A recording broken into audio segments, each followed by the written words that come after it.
Hello दोस्तों, नमस्कार। SMKC channel में मैं आप सभी लोगों का दिल से बहुत बहुत स्वागत करता हूं। सो दोस्तों, ये आज के दिन का आखिरी वीडियो है एंड यहाँ पे हम लोग कुछ इंपॉर्टेंट स्टॉक्स के बारे में यहाँ पे बात करने की कोशिश करने वाले हैं। तो चलिए दोस्तों, फटाफट इस वीडियो को स्टार्ट कर लेते हैं। सो दोस्तों, शुरुआत यहाँ पे हम लोग करने वाले लार्सन एंड टूब्रो से ही जुड़ी हुई एक बहुत बड़ी कंपनी एल की बात नहीं होगी। चलो ठीक है, एल अगर आपने इसका नाम देखा है तो आप कह सकते हैं अच्छा खासा ही परफॉर्मेंस यहाँ पे चल रहा है। अभी बाजार जब तक अच्छा खासा पैसा आ रहा है फॉरेन इन्वेस्टर से, तब तक तो बाजार भागते हुए देखने को मिल रहा है। एल भी यहाँ पे तब तक हम लोग को अच्छा खासा तेजी में देखने को मिल रहा है। सो दोस्तों, हम लोग एक्चुअल में बात यहाँ पे करने वाले थे LTTS। यस दोस्तों, शायद से मैंने LNT डाल दिया है नाम थंबनेल में, कोई बात नहीं। सो LNT टेक्नोलॉजी, इससे रिलेटेड हम लोगों ने Saturday, if I am not wrong, Saturday Sunday को ही हम लोगों ने इसके बारे में जाना था, जहाँ पे आप लोगों ने देखा होगा बहुत बड़ा कॉन्ट्रैक्ट इस कंपनी को यहाँ पे मिला था। एंड आज के दिन की अगर हम लोग बात करें तो लगभग हम लोगों को ये 7% भागते हुए देखने को मिला है। सो गजब की कंपनी हम लोग ज़रूर यहाँ पे कह सकते हैं। याद रखना, मैं इससे रिलेटेड डिटेल वीडियो बना चुका था जहाँ पे मैंने बताया आपको LNT इन्फोटेक ये अलग कंपनी है एंड LNT टेक्नोलॉजी सर्विसेज ये अलग कंपनी है। इन्फोटेक ये IT सर्विसेज वाली कंपनी है, ये इंजीनियरिंग से रिलेटेड ये कंपनी है जिसके बारे में डिटेल में ऑलरेडी वीडियो बना चुका हूँ। सो दोस्तों, LNT मतलब टेक्नोलॉजीज़ की अगर हम लोग यहाँ पे बात करें, LTTS रिसीव यहाँ पे एक जो ग्लोबल लेवल का जो कस्टमर का जो वैल्यू वाला लीडरशिप अवार्ड रहता है वो इनको यहाँ पे मिल चुका है। इसके कारण हम लोग यहाँ पे ज़रूर कह सकते हैं एक अच्छा खासा हम लोग को जंप देखने को आज मिला है। मतलब हम कह सकते हैं एक रैली में पार्टिसिपेशन तो ज़रूर हुआ है एंड इसी के चलते 17 दिसंबर आज ये स्टॉक 2000 रुपये तक गया था। सो एग्जैक्टली 2000 को टच करके स्टॉक नीचे आ गया। कोई बात नहीं, कंपनी अच्छी है तो फ्यूचर में भी अच्छा ही परफॉर्मेंस ज़रूर देगी। सो 31-32% के आसपास के डिलीवरीज हम लोग को आज के दिन देखने को यहाँ पे मिल चुकी है। सो LNT लार्सन से जुड़ी हुई कंपनी आप सभी लोगों को पता है। हम लोग यहाँ पे कह सकते हैं LNT टेक्नोलॉजी मतलब सभी इसमें मिक्स है, इंजीनियरिंग से रिलेटेड है, IT सेक्टर से भी रिलेटेड है, काम करती है, ऐसी कोई बात नहीं है। बट यहाँ पे अगर हम लोग मेजरली बात करें तो इन सारी चीज़ों में हम लोग को ये कंपनी इन्वॉल्व रहती हुए देखने को मिलती है। सो दोस्तों, उसके बाद अगर हम लोग बात करेंगे रिस्की कंपनी वक्रांगी से रिलेटेड, सो वक्रांगी में भी हम लोगों ने देखा 30 रुपये के आसपास हम लोग की एंट्री थी। सो अभी तो ये 54 यहाँ पे चल रहा है। हालांकि मैं क्लियर कट कहना चाहूँगा, एंट्री थी मतलब कोई बड़ा एक्सपोजर नहीं है। ये सब रिस्की वाले स्टॉक है, चल गए तो ठीक है, नहीं चल गए तो और भी ठीक है। आप सभी लोगों को पता है, मैं ऐसे बोलता रहता हूँ क्योंकि रिस्की मतलब इतने ज़ोरदार ये हायर लेवल से गिरा है 500-600 के यहाँ से। अगर अभी भी देखें तो 90% क्रैश ही है। सो देखा जाए तो इनके ऊपर जो एलिगेशंस लगे थे वो हट गए थे, बट स्टिल यहाँ पे रिस्क अभी भी इन्वॉल्व है। तो यही कहना चाहूँगा, कोई बड़ा अमाउंट आप लोगों ने फंसाना नहीं है। ये स्टॉक ऐसे है कि मतलब बोलते हैं ना, इसमें जो रद्दी स्टॉक कैसे बोलते हैं हम लोग कि आप लोग रद्दी पेपर बेचने के बाद जो पैसा आता है वो पैसा यहाँ पे मैंने लगा के रखा है। सो जितना बढ़ना है बढ़ गया तो ठीक है, वापस 20 पे आ गया तो भी ठीक है, मुझे कोई फ़र्क नहीं पड़ता है। बट मेन अपना कोर पैसा आप लोगों ने इस कंपनी में लगाने से पहले 10 बार सोचना चाहिए। इतना तो मैं आप लोगों को बोल सकता हूँ। फाइनल डिसीजन एज यूजुअल आप ही के साथ रहने वाला है। सो वक्रांगी की अगर हम लोग बात करें तो आज के दिन का परफॉर्मेंस देख लेते हैं। 17 दिसंबर 46% की डिलीवरीज हम लोग को वक्रांगी में यहाँ पे देखने को मिल रही है। एंड आज के दिन का बात करें तो आप देख सकते हैं 17 दिसंबर ये भी कंपनी मतलब हम लोगों ने खराब स्टॉक्स भी चुने थे, वो भी हम लोगों के हायर लेवल पे है। सो जैसे मैं बोलता हूँ ना कि ब्लाइंडली निवेश नहीं करना है, कुछ तो लॉजिक होना चाहिए। जैसे मैंने कहा कि 90% कोई भी शेयर अपने ऑल टाइम हाई से गिरा है तो वो स्टॉक को देखना भी मत। बट अगर कुछ स्टॉक में कभी कभी अपॉर्चुनिटीज़ रहती है तो वहाँ पे आप देख सकते हैं, जैसे कि हम लोगों ने वक्रांगी को देखा था क्योंकि वहाँ पे क्लीन चिट्स मिली थी, बट स्टिल बड़े इन्वेस्टर यहाँ पे आने के लिए कतरा रहे हैं। देन अगर हम लोग यहाँ पे बात करें तो एज यूजुअल हमारा favourite H2B2 one of H2B2 में जो फेमस स्टॉक रहता है बजाज फाइनेंस, अभी हम लोग एंजॉय कर रहे हैं, जितना भाग रहा है भागने दो। रोज़ सुबह हम लोग उठकर यही आशा करते कि मार्केट बिल्कुल इसी तरह भागते रहे, हमारा पोर्टफोलियो हरा भरा होते रहे। अगेन ये कहना चाहूँगा दोस्तों, ये स्टॉक 5200 पे नहीं चल रहा है, ये स्टॉक 4500 पे चल रहा है।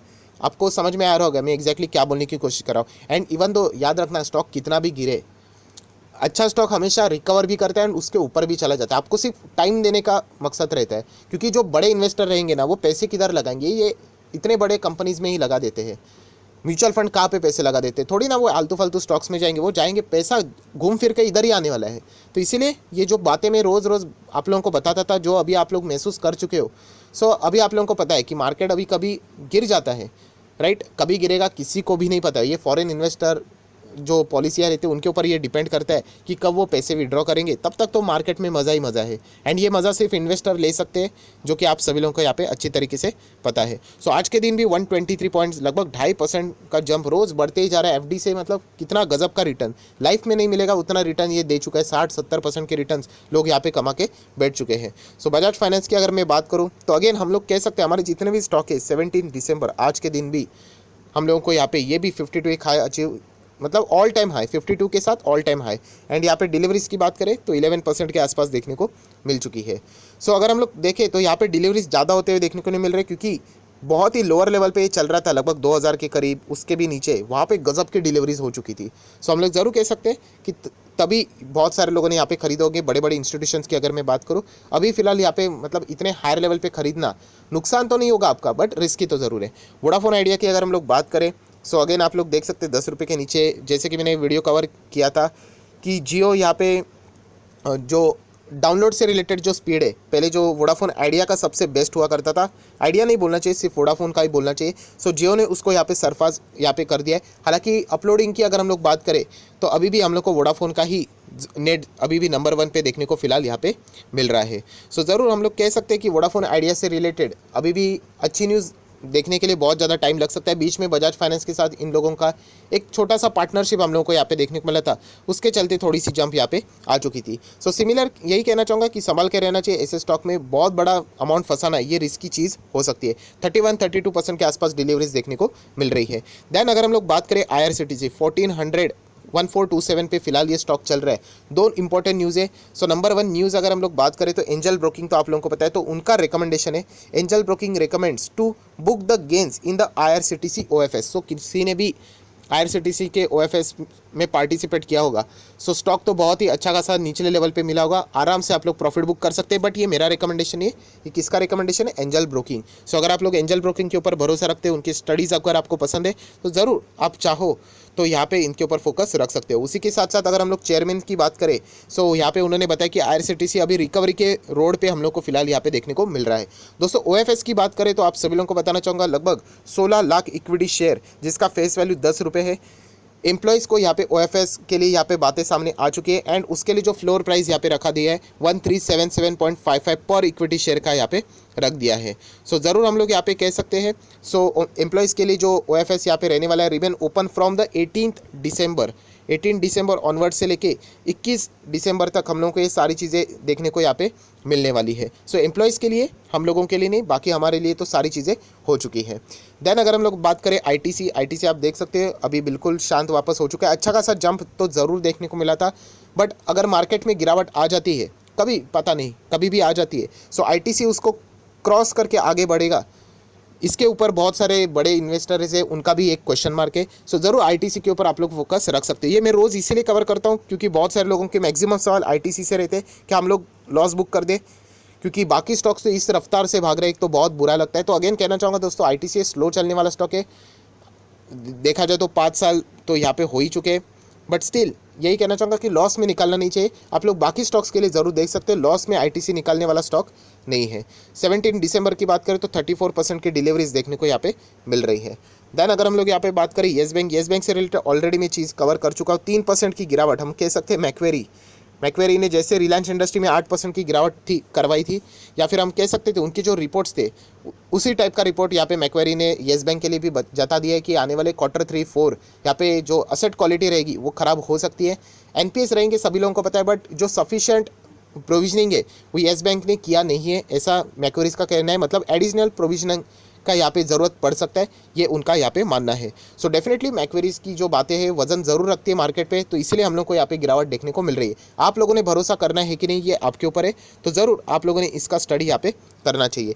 देन अगर हम लोग यहाँ पे बात करें तो आप सब लोग पता है क्रेमिका का IPO या फिर मिसेस बेक्टर्स, इनका जो IPO फाइनली खत्म हो चुका है, एंड आप खुद ही पढ़ सकते हो 199 टाइम्स सब्सक्राइब यहाँ पे हो चुका है। मतलब जो बर्गर किंग के वजह से हम लोग यहाँ पे कह सकते हैं, देखिए जब हरा मार्केट होता है ना, मतलब जब भाग रहा होता है तब सभी IPO आ जाते हैं। मतलब वो वैल्यूएशन कैसे भी हो, नंबर्स अच्छे हो खराब हो, कोई मायने रखता नहीं है।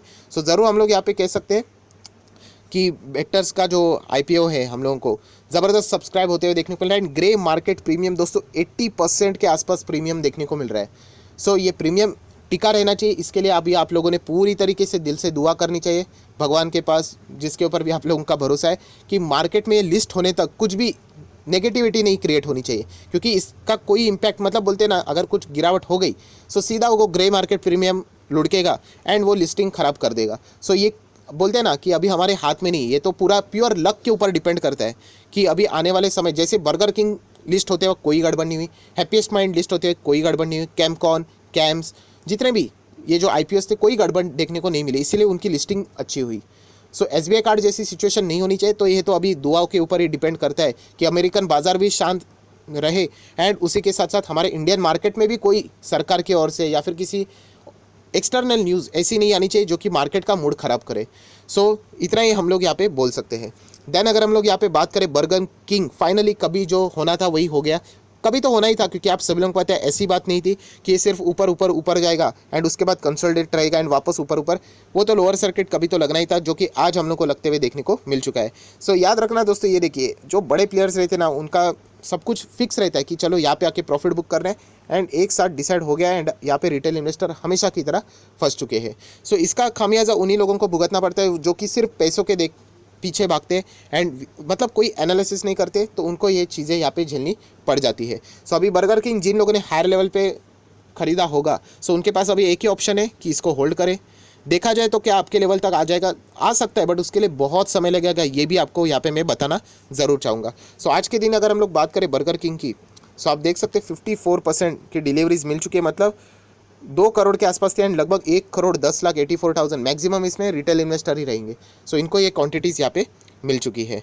सो आया आशा करता हूँ दोस्तों ये फटाफट अपडेट आप लोगों को पसंद आया होगा, तो जरूर इसको लाइक कर देना, दोस्तों के साथ शेयर करना, तो उनको भी सारी बातें पता चल जाएगी। So that's it, thank you very much दोस्तों, we will be meeting our next video. तब तक के लिए बाय बाय।